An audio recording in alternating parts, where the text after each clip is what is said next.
Hi friends, welcome to the 5th episode of Ask A Brown Feminem. And I just want to thank you all so much for sticking with us each week up to this one, and for just all of the love and the support that you guys have shown as we're kind of going through this process and growing. I've been really lucky to have such great friends and such great followers that it really only felt right to expand on the show and start creating more content for you guys to enjoy, and for me to enjoy giving you. It's been amazing, and I'm excited, and I hope you enjoy the changes and the expansions, and I hope that you stick with us on this adventure that we've embarked on. So this week's affirmation is forgiveness starts with you. And it's something that I've been working on throughout the week for myself, and something that I've been trying to implement as much as possible. Because I feel like in life we all go through our share of terrible shit, and then we encounter our share of terrible people. It's par for the course. And in the process, we can begin to hold on to the memories of those shitty experiences and the way they made us feel. And we stew and live in that moment until that experience becomes like a toxin in our spirit. And the problem is that when you're holding on to that toxic experience, that poison begins to spill into other aspects of your life. I know that because it's something I've experienced myself. And I mean, for the longest time, I was like the champion of grudge holders. It was something that I did very well. I'm still kind of pissed off about a baggie of cereal that was stolen from me back in second grade. So I realized, though, that one day, that I was holding on to a lot of that anger. And that it wasn't really serving me any purpose other than to say that I had it. It was just something that I was dealing with and was beginning to spill into the other parts of my life. And I realized that it was an unhealthy pattern that I was falling into, and that it made it difficult to continue in my relationships at that point. And it put a lot of tension on them. So what I want to say is, if the negativity that you're holding on to, because your feelings are valid, but if the negativity that you're holding on to is not serving a purpose in your life, if there's anger or pain that is not motivating you to create a better version of yourself in your work every day, then my challenge to you is to let that go somehow. And even if that's, daily sort of reframing the way you think about that pain or that anger, if it's repeating to yourself, I'm making changes, and catching yourself, even if you're finding yourself having a negative reaction to something, even if you take a moment to step back and really break down what's happening with you, and try and break those patterns, that's work. That's what I'm challenging you to do. So find it within yourself to do a little bit of forgiveness, not only for others, but for yourself. Be gentle with yourself. All right? So now we are at the original Ask A Brown Feminem segment.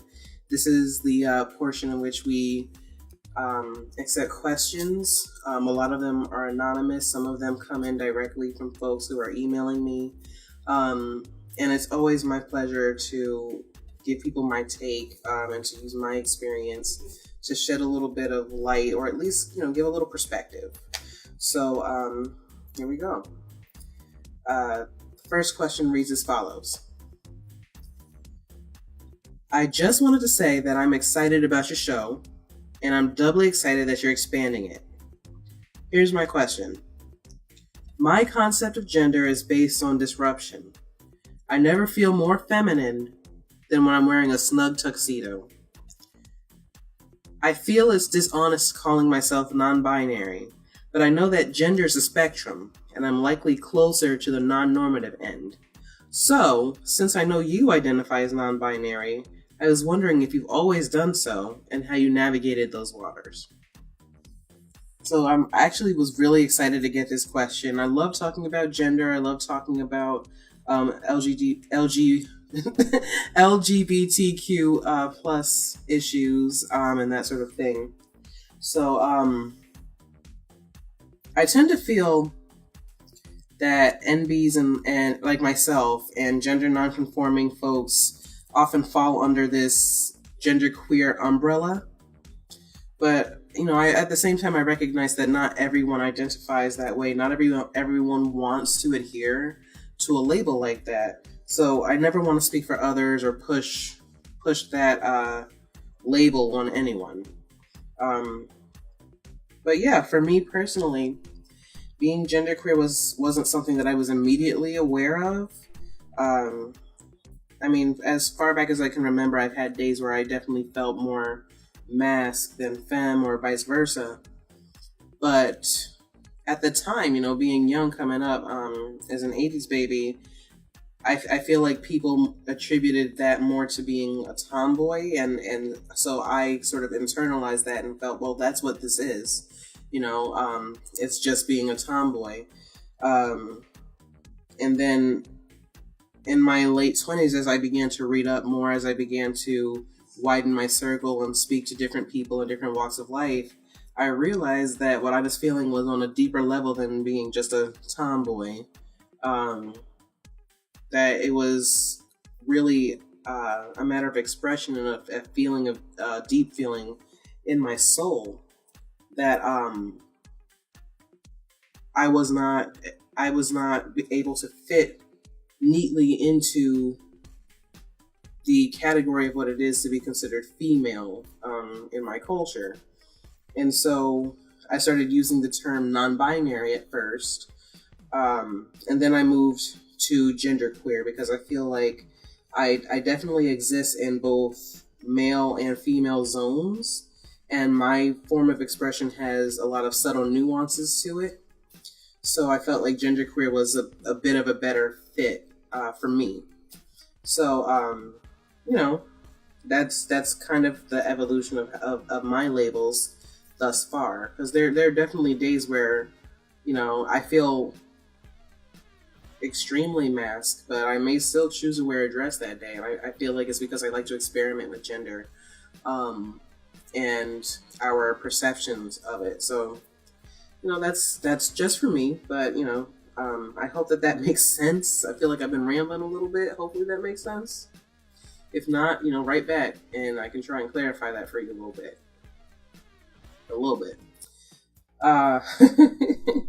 So I guess what I'm trying to say is that if you feel gorgeous in a tuxedo, then live your best life. There's nothing wrong with that. Go for it. It's about what makes you feel like your most authentic self. And I mean, if you do want a label, then there are a lot of resources on the internet. I mean, always check your resources and make sure that they're reputable. But there are all sorts of labels where you can find like demi girl, demi boy, gender nonconforming, etc., etc. I'm not saying you need one, but they are out there if you want to sort of do the research and figure out which one makes the most sense for you. Maybe you'll make your own label. That's cool too. I'd be excited about it. I want to read about it. Either way, I appreciate you, and I hope that what I've told you helped in some way. And of course, I thank you for your question. Second question. Hey Jasmine. So I saw the weekly affirmation, and it got me to thinking a little bit. Well, actually a lot. While I've been trying to be more positive, I'm still harboring a lot of anger and hatred for people who have mistreated me in the past. The anger and hatred has festered so long in some instances that I'm not sure how I can start to let go by forgiving them.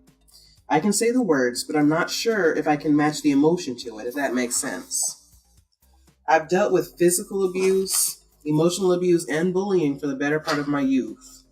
I know I need to let these things go because these instances are starting to creep into my regular thinking, like flashbacks, but I don't know how or where to start. So, first of all, I want to thank you for your question, because that was so honest, and it isn't always easy to face one's struggles, and it's not always easy to even admit that you are struggling with something. We have this mentality that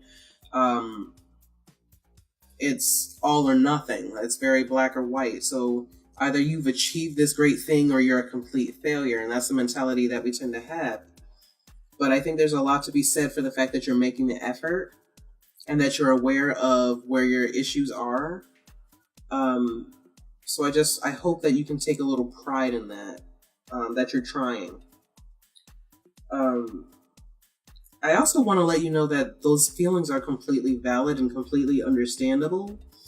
And it's not easy to forgive in instances where you've been hurt in that way. And when I decided on the affirmation for this week, it wasn't because I wanted to promote this idea of like false positivity.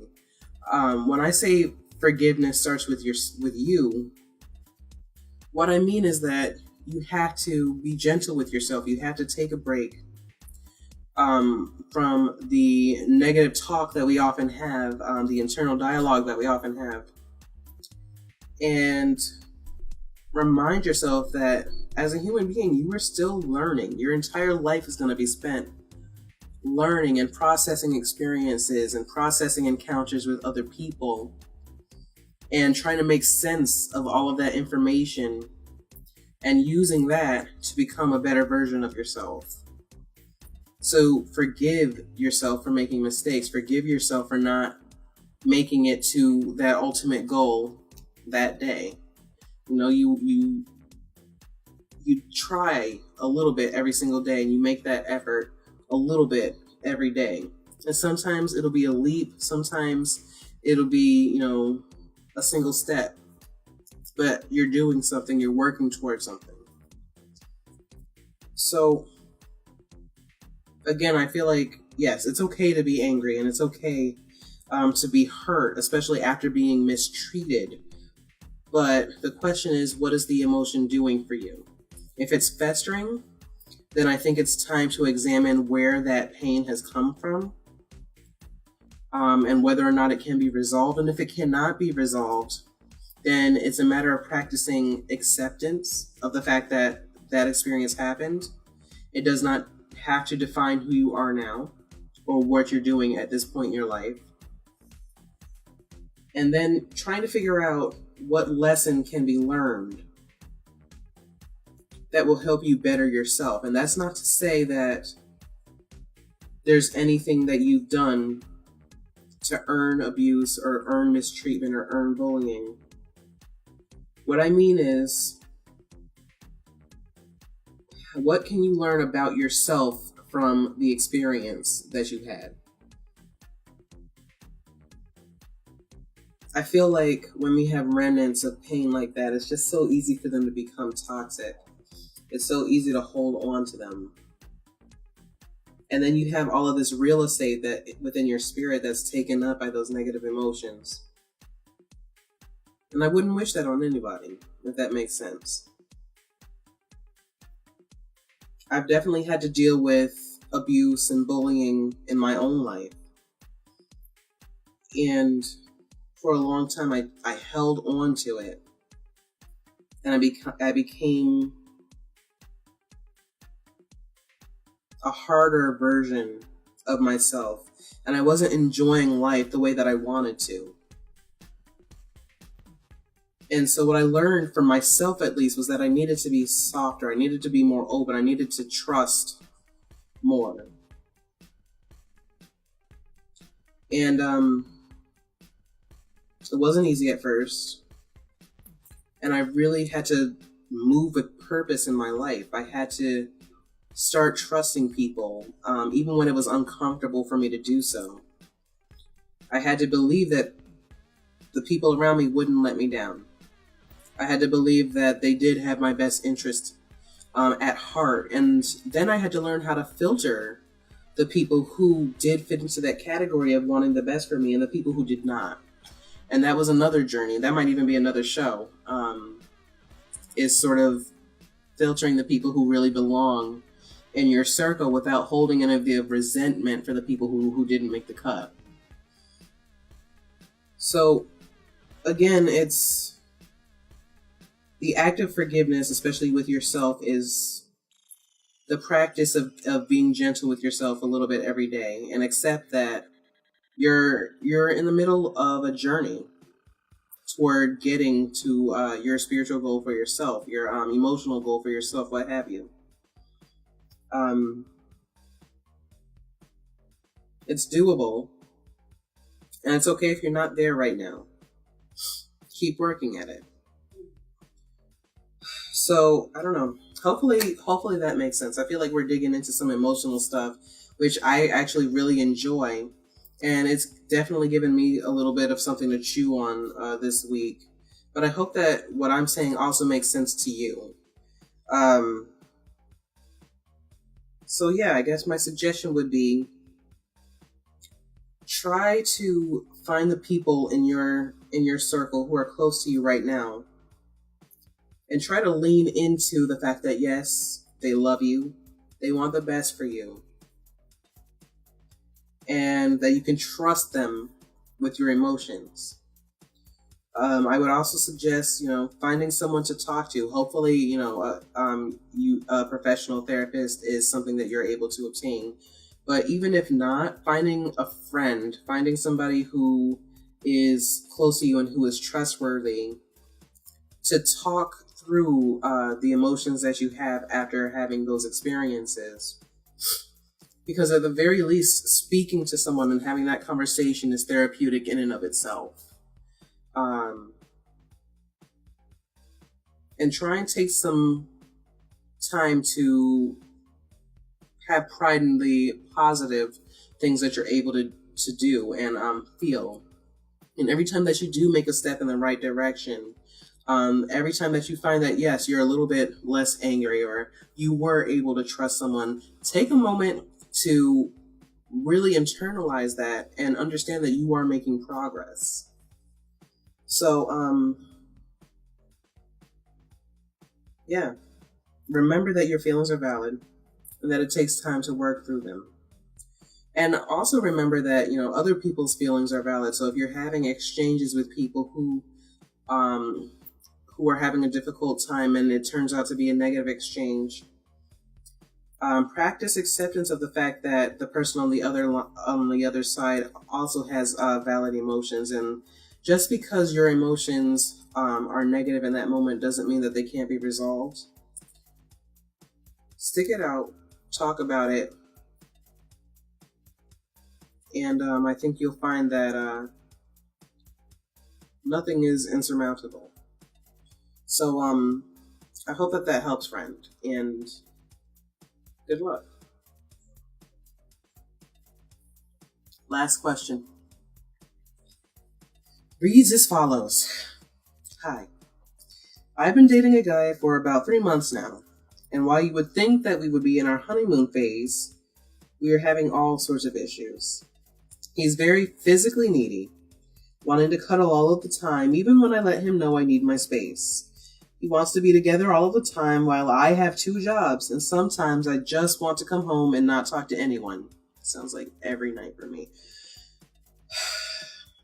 I have tried to talk to him about my need for space, and I've tried to accommodate his need for physical closeness, but I feel like every time I bring it up, he shuts down.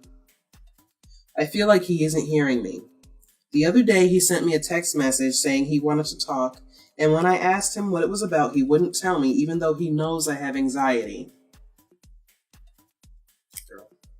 All right. When I approached him about it, he said that nothing was wrong, even though his body language showed a different story. I'm at the end of my rope. How do I get him to listen to me and understand my needs without pouting and being a lump? Am I wrong here? Oh, friend. Okay. Listen.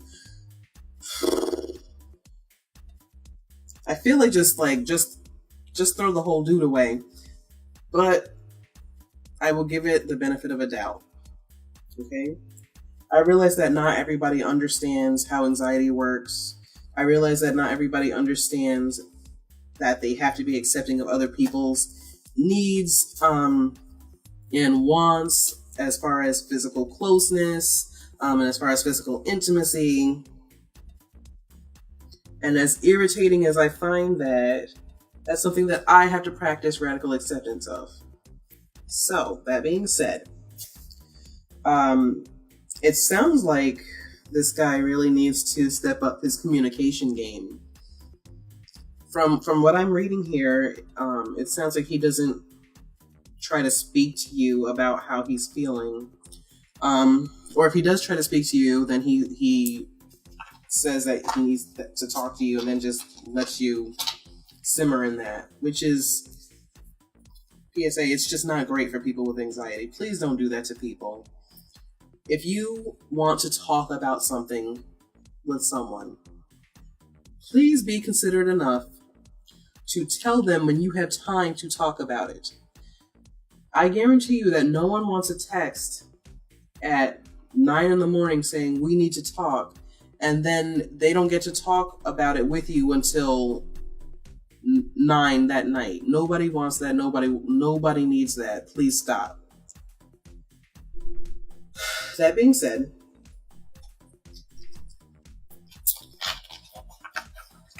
perhaps your boyfriend is not aware of that. And so what I would say is sit down, have a talk with this person, and let them know how you feel when you do receive a message saying, let's talk, but not now. How you feel when you express your issues with the physical closeness or needing time, and you're not being heard, and you're able to see that through body language. Not saying that he can't be upset, not saying that he's not allowed to, move naturally with his body, but that the issue is more about the underlying message that he's not hearing or accepting what you're trying to express.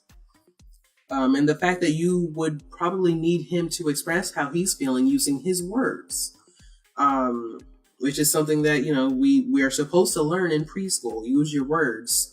But not everybody is able to absorb that. I feel like I'm getting a little bit heated. Maybe that's because I identify with some of this. Maybe I've experienced a little bit of this. Maybe. But yes, communication is key. And that's something I feel like I've said in many, many episodes now. But that's because it's true. You have to talk. That's how problems get resolved, because unfortunately, we don't have a lot of mind readers out there right now. And if you want to get what you need, you're going to have to step up and you're going to have to express that. And you're also going to have to be able to accept that the person on the other side may not be able to give that to you. And if that is the case, then yes, throw the whole dude away. So I want to reiterate having the talk with them. And I hope that they are mature enough to receive it and to make changes and act on what they need to be doing in order to be in a healthy and mature relationship. I also want to reiterate the fact that you don't owe anyone your personal space. You don't owe anyone your body. And if somebody's not accepting of that, they are a trash person and they need to get the fuck out. So I hope that this helps, and I hope that you're able to have that conversation with this person without them having a tantrum or shutting down. And if not, they're a trash person, and you don't need that BS. Okay. So, the next segment of the show is called The Weekly Hustle. And that is a segment dedicated to featuring the many interesting and talented folks who I'm lucky enough to know who are out here making, policy changes and creating new avenues for people, creating art, and just being, overall just amazing. That's what this segment is all about. So, like I said, I'm lucky enough to be connected to a lot of people who are just out there doing just dope shit. And I just thought it would be really cool to be able to introduce you to these people. So what I'm going to do is every week I will feature one person who's doing something very cool. And they will talk a little bit about what it is that they're doing, and we'll get a little information about them, because if they're interesting people, you want to know these people. Maybe you want to connect. Maybe you want to be one of these people who's featured. So maybe you need to check out my website and let me know if you would like to be featured. This week, we're featuring Stephen LaFond, who is a writer, an activist, my fiance, and now the producer of A Brown Feminem. I'm Stephen LaFond. What I do is tell stories and create community-based avenues for storytelling. Why is that important? I'll tell you why it's important. Because if you spend a long time wondering exactly where you fit in the world, trying to empathetically, or is it empathically? Or am I even saying it right at all? The point is, can you with empathy be able to understand the plight of other people and then communicate your place in the world in a way that isn't completely poopy? Yeah, that's good enough, I think. Quiet, you. My thing, where can you learn about it? I'll tell you where you can learn about my thing. I have a bunch of short fiction that's a bunch of places. You can find it on YouTube. You can Google me. You can get really active in the brain tumor community space, because I'm not hiding. I work in that field, and I'm a pretty active member of that community. So that's two ways. You can find me behind microphones, and if you're a dork, it's not that hard to find me doing some sort of live action chicanery. It's really what you want to engage with. If it's something heady and lofty and it makes your brain feel good, probably go for my serious stuff. If you want to connect with other human beings in a way that doesn't make you feel pretentious and crazy, I wear many hats, which is funny because don't let this fool you. My hair is normally completely on point.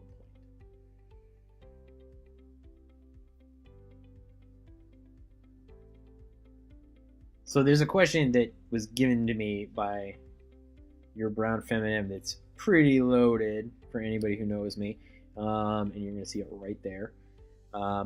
When did something start badly for you but end up all right? Well, I'll tell you this. I can start like this. Birth, and then we can go into elementary school and then middle school, and then various vicissitudes and changes. They have these rather auspicious and conflict-oriented origins, but it all ended up all right. I'm here now. Part of the work that I have out there communicates and discusses that. So rather than go on for an hour, I just say, I lived, and you can too. If I could choose anyone to narrate my life, who would it be?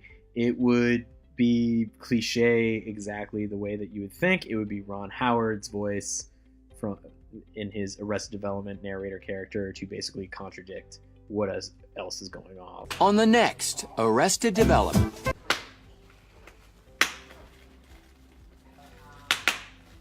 What are you doing? Nothing. Okay. What is the social stigma that you think most people should get over? Yeah, that's a rough one, because we all have the polite answers. I don't know. People not using the air dryer at the movie theater because you're just spraying poop on your clean hands. You got pants. You got pants.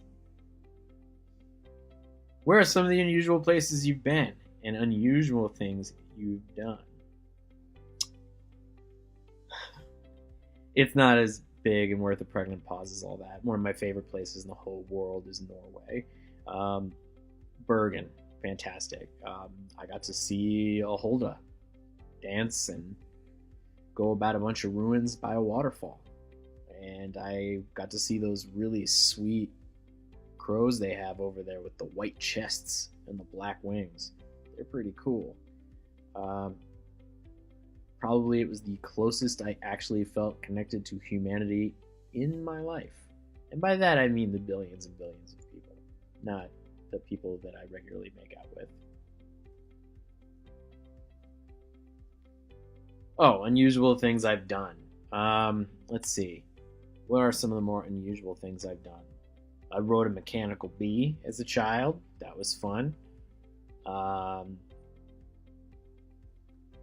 I, for some reason, had my dad pose as me as an MC of an event that I normally host, belted out, and because we look very similar. And then I performed in drag as a musical guest, because why not? I flossed before brushing my teeth. Does anybody do that? Red flags to look for in life. Okay, anytime you with 100% confidence know you are the coolest person in the room, that you're the utmost authority of something, that you don't have anything that you can improve on, you've immediately lost the plot. The moment that you believe your own hype completely, you're done. You're no longer going to be the best. You've already been surpassed by somebody who was hungrier and more self-aware. What was cool when you were younger that isn't anymore? Thundercats. I know that's not what you're going for. I know it's supposed to be like something like, everybody used to say everybody was retarded or gay. But when you think about it, like really bad slurs that we don't use anymore, the Thundercats does not hold up to scrutiny. Bite me. What do you want folks watching this to remember about you?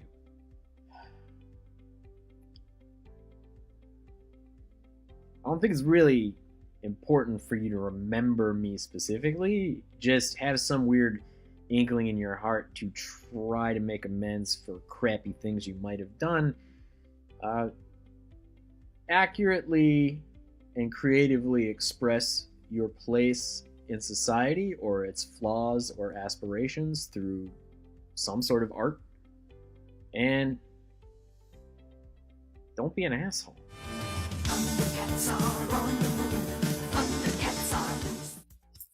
So, our next segment is called the Rantrum. Not to be confused with Tantrum, it's Rantrum. And this is a segment for me to sort of just riff about various types of bullshit that I'm either reading up on or experiencing, or maybe you guys have something you want to submit that you just want to rant about, and I might pick one of your rants to talk about on a future episode. Let me know. But this week, the Rantrum is about Kaepernick and Nike. So if you don't know, the big thing trending right now is Colin Kaepernick being the face of Nike's new ad campaign. So what I've seen is that some people are out there celebrating it, and some people have been losing their ever-loving minds. All over Twitter and all over Facebook and probably every other social platform. I can't keep up with you kids, but there are a lot of them. People are cutting the swooshes off of their Nike products. People are burning their shoes. burning their houses down. Some people decided to burn their shoes while they were wearing their shoes. Basically, it's been ridiculous out there. Someone apparently burned their house down. Actually burned their house down, trying to show off for social media and protest Nike by burning their shit. Why are they doing this, Jasmine? You might ask. The reason they're protesting is because these people seem to be under the impression that Colin Kaepernick is known for protesting the American flag and the national anthem. If you don't know, Colin Kaepernick is the football player who is known for taking a knee during the anthem in protest of violence against black people in America.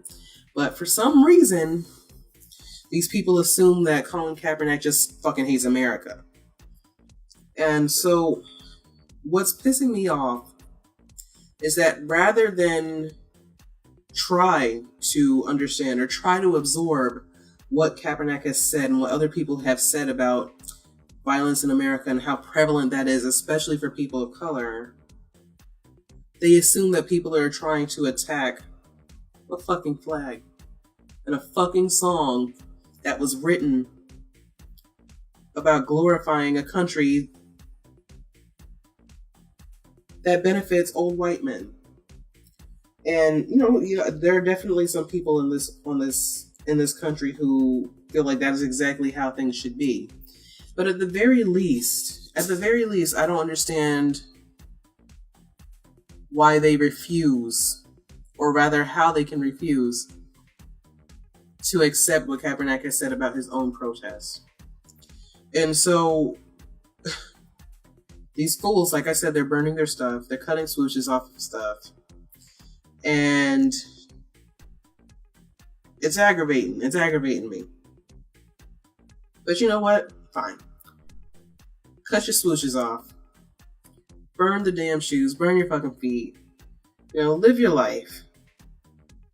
But what you not fitting to do is tell me that this protest was against the flag when we know that the protest was fueled by the same ignorance and racism that's being displayed by what you're doing. It is what it is. Facts are facts. If you're that pissed off that Colin Kaepernick is going to be on a Nike commercial, you can't tell me that it's not racism. You can't tell me that it's not ignorance. It is. So, I guess the only thing left to say is that Nike definitely ran the numbers before making this decision and going public with it, which means that they're going to be fine without your fucking business. So while you're burning your shoes and you're cutting your swooshes off, maybe you could just walk off a damn cliff. Thanks for coming to my TED Talk.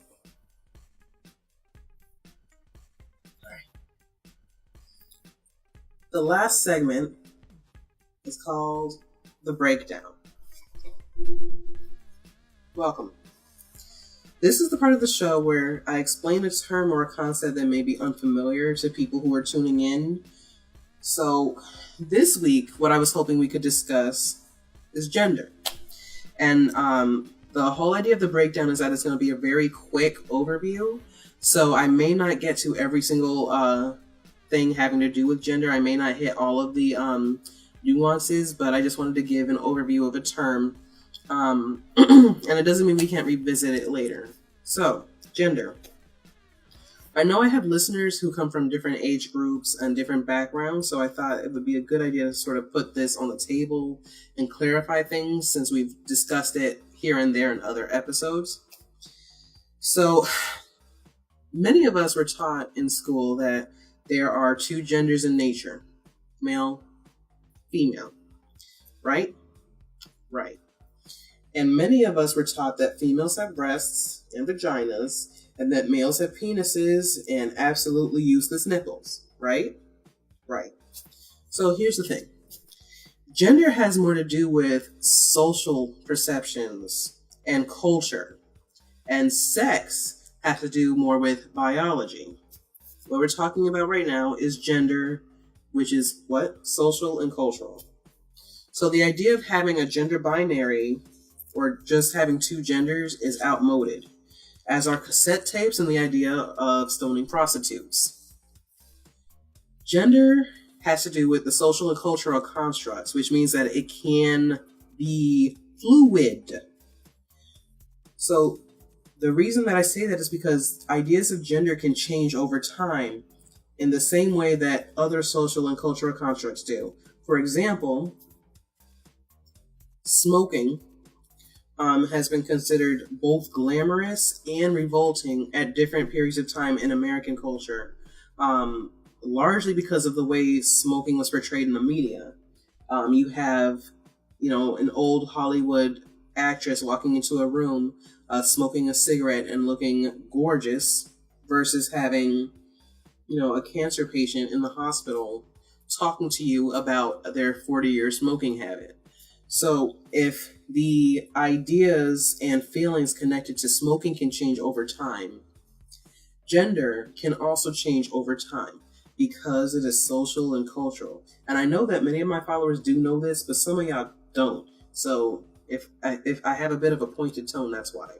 I love y'all, but do better. So,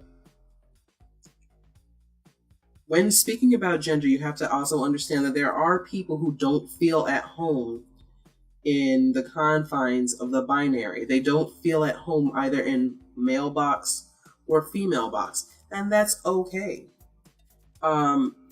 If you do fit within those boxes and you feel at home, you enjoy being in those boxes, that's fine. Live your life, that's okay. What's not okay is trying to force someone to exist within those narrow confines because of what you believe.